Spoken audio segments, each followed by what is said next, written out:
안녕하세요. 김현정 소아드레사입니다. 오늘 되게 빨갛죠? 여기 볼도 빨갛고, 옷도 빨갛고, 손톱도 빨갛대요. 좀 뭔가 이렇게 활력을 줄 수 있는 조그만 소품이나 이런 것들을 많이 가지고 다니면서 요 코로나 블루를 붉은색으로 한번 이겨보려고. 네, 좀 이상한 소리 하는데요. 정보가 많아지면 많아질수록 우리가 더 행복해진다기보다는 저는 진짜 불편한 점이 많거든요.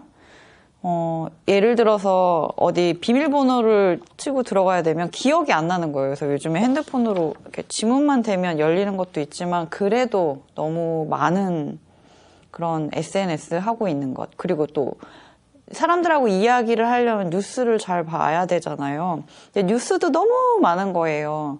근데 이런 뉴스를 하나하나 골랐을 때 생각할 시간은 좀 불편한데 어떤 분이 그러시더라고요. AI 시대에서 가장 인간답게 AI보다 좀 더 나은 존재로 살아가려면 공감 능력, 그리고 비판 능력, 그리고 상상력, 이 세 가지가 인간과 AI를 구분짓는 어떤 요소가 될 것이다.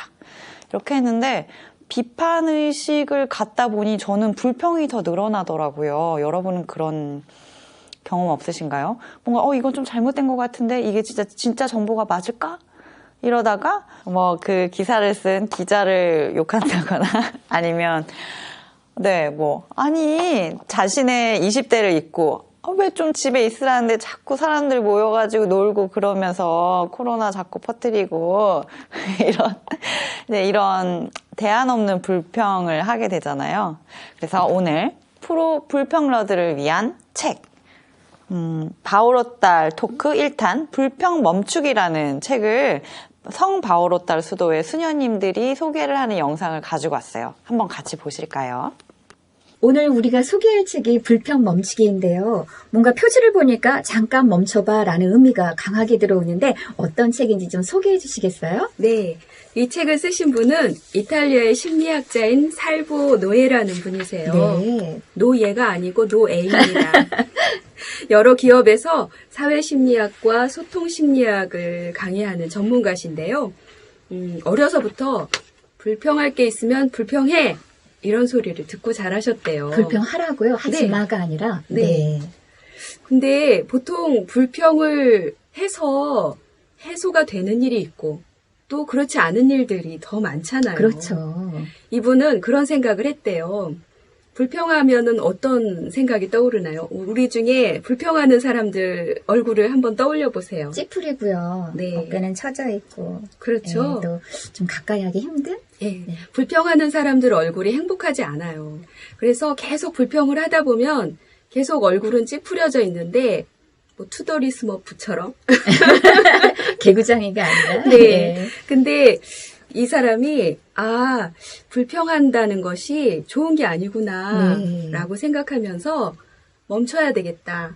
근데 거기에서 멈추는 게 아니라 이분은 책을 쓰시고 포스터까지 제작해서 이거를 캠페인처럼 하고 싶었던 거예요. 네. 그래서 그 결과가 이 책으로 나온 겁니다. 님께서도 이 책 출간을 기뻐하시면서 소개글까지 써주셨는데요. 방문 앞에 불평 멈추기 포스터가 바로 저자가 만들어서 교황님께서 아주 기뻐하시면서 방문에 붙인 포스터입니다. 그렇군요. 그러면 교황님 말씀 한번 읽어봐 주시겠어요? 네, 교황님께서 소개글에 싸우라고 말씀하셨어요. 뭐에 대해서 싸워야 하는지 제가 천천히 읽어봐 드릴게요. 삶에서 불평을, 판단에서 해로운 견해를, 생각에서 애매모호한 면을, 만남에서 험담을, 마음에서 울분을 떨쳐버리기 위해 싸워야 합니다. 이것이 우리 안에 사랑이 머물도록 하는 여정입니다. 라고 하셨어요. 그러면 불평은 성격일까요? 아니면 습관일까요? 좋은 질문이에요. 이거는 습관입니다. 습관이군요. 예. 우리가 정말 자주 빠지게 되는 함정이 불평하는 것이 성격이라고 생각하는 것이고 두 번째는 해결책에 대해서 별 관심이 없다는 것. 그게 두 번째 함정입니다. 그래서 문제를 다르게 바라보는 새로운 시각, 그것을 거부하는 것이 바로 이 두 번째 함정의 아주 정말 좋지 않은 면이죠. 네. 행동은 하지 못하게 하면서 생각하고 고민하고 또 고심하게만 하는 것. 그러다 보면 아무 변화 없이 부정적으로만 생각하게 되잖아요. 그쵸? 맞아요. 그게 바로 셋째 함정입니다. 불평이 우리를 부정적인 감정에서 해방시켜 줄 거라고 생각하는 건데 오히려 더 중독시키죠. 그래서 분명히 구별해야 할 필요가 있다는 생각이 드는데 이 책에서 저자는 우리의 뇌는 행복해지기 위해서 만들어졌다 이렇게 말하고 있어요. 네. 하느님이 우리를 행복하게 살라고 만드신 것, 그렇죠. 그것을 다시 기억하게 하는데요. 이 부정적인 생각으로 뇌에 그런데 우리는 먹칠을 하는 거예요. 30분 이상 넋두리를 하거나 불만에 사로잡혀 있는 것은 뇌에 정말 해로운 영향을 끼친다고 합니다. 그러면 불평이 나쁘기만 할까요? 뭔가 감당하기 어려우니까 이야기를 털어놓는 건데 불평을 멈추라고 하면 마음이 닫혀지고 야속하다는 생각이 들기까지 할 것 같은데요. 그렇죠. 저도 이 책에서 그 면에서 아주 위로를 받은 부분이 있어요. 여러분에게 책을 읽어드릴게요. 네. 23쪽에 있는데요.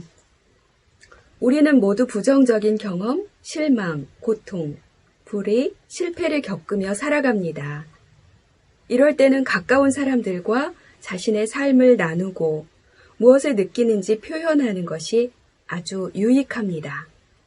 모든 것을 혼자 감당하려 하지 말고 바깥으로 끄집어내어 감정을 함께 나누는 것은 부정적인 경험을 미연에 방지하기 위해 꼭 필요한 일입니다.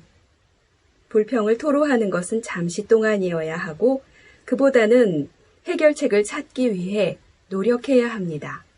아픈 사람, 불의를 고발하는 사람, 권력 남용에 반기를 드는 사람은 자신이 느끼는 감정을 표현합니다. 이런 경우는 불평이라기보다 해결책을 찾으려는 갈망의 표현입니다.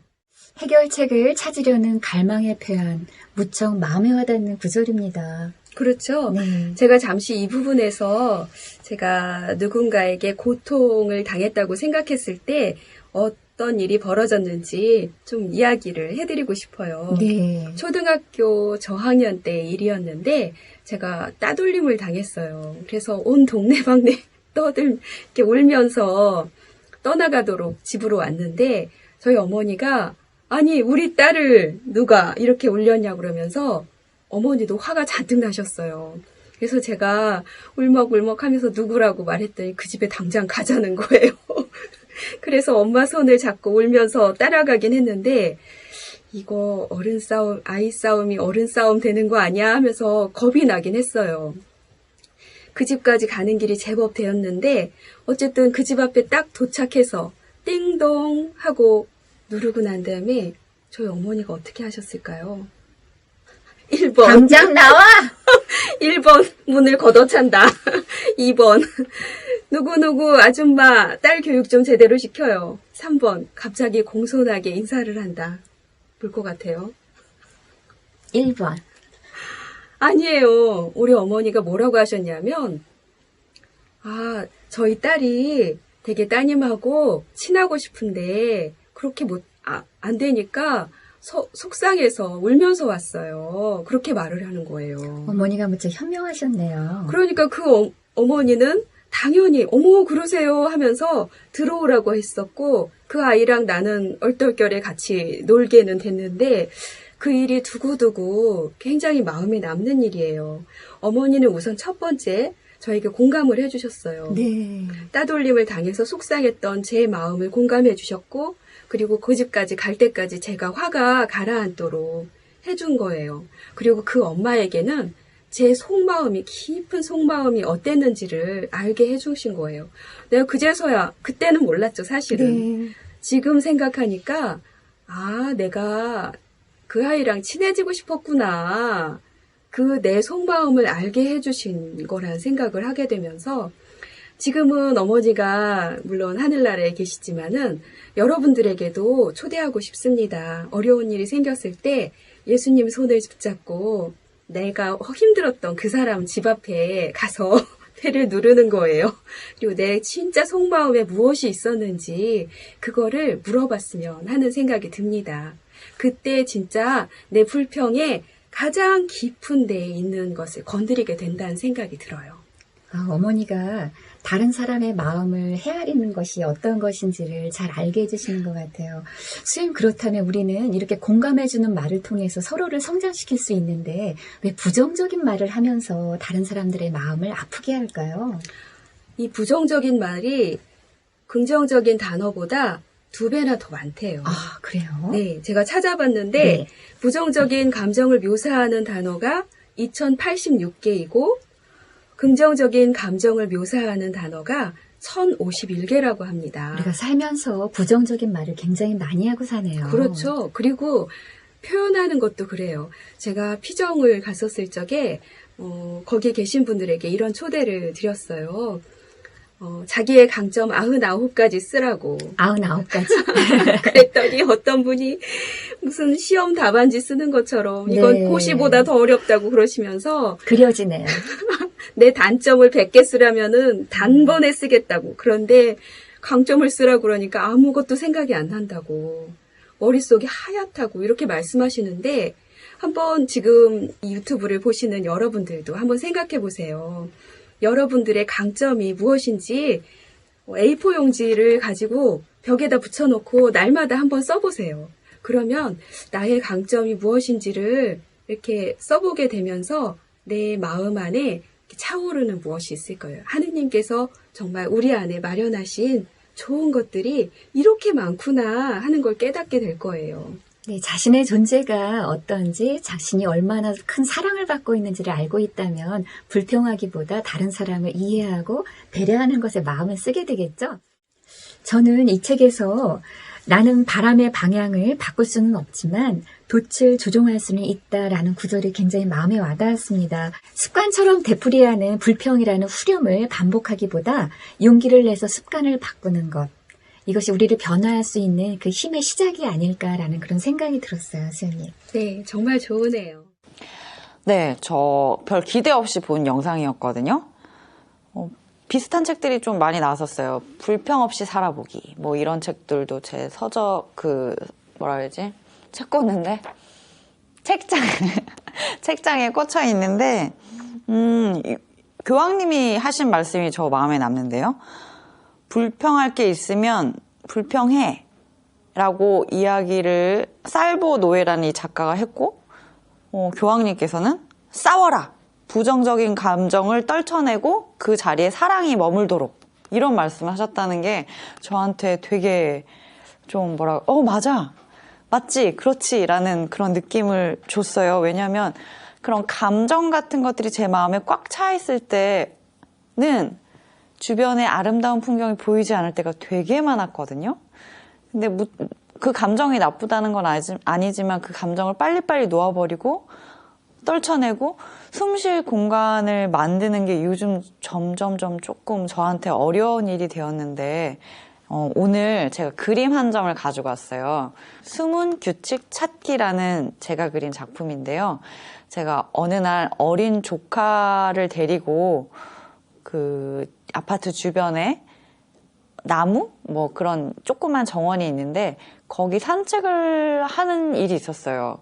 근데 저는 이제 조카를 조용히 따라가고 있었는데 조카가 어느 사색가처럼 나무까지 다 떨어진 나무까지를 이렇게 쳐다보고 있는 게 저한테 어떤 철학자보다 깊이 있는 사색을 하는 모습으로 보였거든요. 근데 마음이 좀 비어졌을 때 사물을 깊게 관찰하고 또 주변을 아름답게 쳐다볼 수 있는 여유가 생기는데 그 여유는 기도를 통해서 가능한 것 같습니다. 그때 만나는 부정적인 감정들 여러분 만약에 있으시다면 용기 있게 떨쳐내시고 그리고 좋은 것만 드리지 못해서 죄송하지만 하느님한테 빨리빨리 보내서 빈 마음으로 행복한 어려운 시기 행복하지만 어려운 시기 보내시길 저도 기도드립니다. 오늘 앵글씨는 여기까지입니다. 여러분 다음 시간에 더 좋은 영상으로 찾아뵐게요.